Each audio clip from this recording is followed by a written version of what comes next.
Laissez-moi vous emmener dans un endroit dont vous n'avez peut-être jamais entendu parler, mais que vous n'oublierez jamais une fois que vous le connaîtrez. Taïbeh. C'est le dernier village chrétien de Cisjordanie, une communauté de seulement 1300 âmes qui s'accroche fermement à sa foi et à son héritage, entourée d'incertitudes. En juillet, les choses ont pris une tournure sombre pour Taïbeh.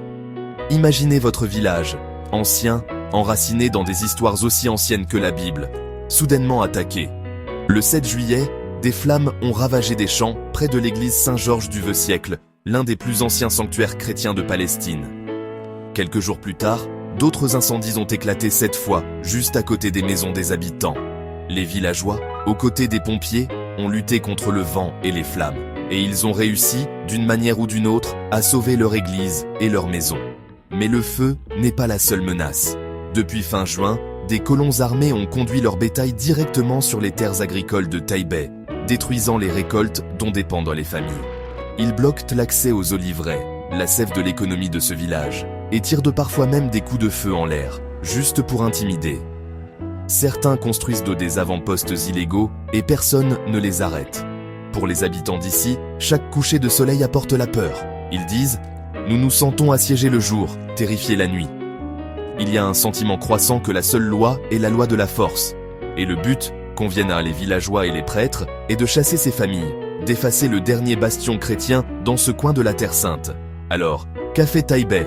Les 3 prêtres du village, orthodoxes latins et grecs catholiques, se sont tenus côte à côte et ont lancé un appel à l'aide désespéré.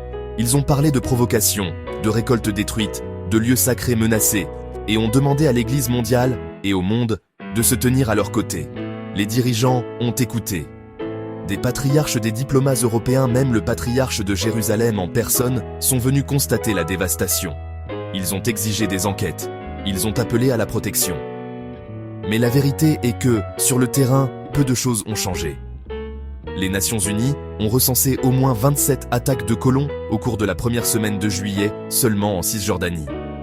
Taïbeh, cette ville biblique, autrefois appelée Éphraïm, craint maintenant pour son existence même. Les gens regardant les colons arriver, amener leur bétail, revendiquer la terre et, s'ils ne rencontrent pas d'opposition, réécrire la carte. Ce qui est le plus choquant, personne ne semble capable, ou désireux, de mettre fin à cela. Alors, pourquoi vous dis-je cela? Parce que Taïbeh n'est pas seulement un village, c'est un symbole. Et en ce moment, il a besoin de nous. Pas demain, pas un jour, mais aujourd'hui. Si vous croyez en la foi, en la justice, au droit de simplement vivre en paix, élevez votre voix. Partagez cette histoire. Parlez de Taïbeh. Priez pour eux. Et appelez les dirigeants du monde entier à agir avant qu'il ne soit trop tard. L'espoir survit là où les cœurs refusent de se taire.